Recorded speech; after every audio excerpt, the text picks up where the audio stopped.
Like many of you, I'm one of the lucky people. I was born to a family where education was pervasive. I'm a third-generation PhD, a daughter of two academics.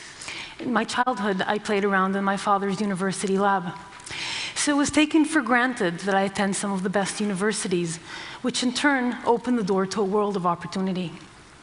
Unfortunately, most of the people in the world are not so lucky. In some parts of the world, for example, South Africa, education is just not readily accessible. In South Africa, the educational system was constructed in the days of apartheid for the white minority. And as a consequence, today there's just not enough spots for the many more people who want and deserve a high-quality education. That scarcity led to a crisis in January of this year at the University of Johannesburg.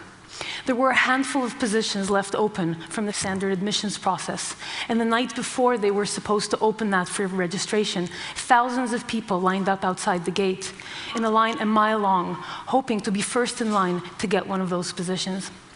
When the gates opened, there was a stampede, and 20 people were injured, and one woman died. She was a mother who gave her life trying to get her son a chance at a better life.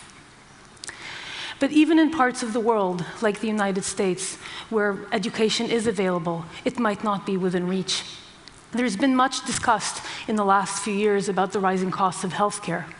What might not be quite as obvious to people is that during that same period, the costs of higher education tuition have been increasing at almost twice the rate, for a total of 559% since 1985.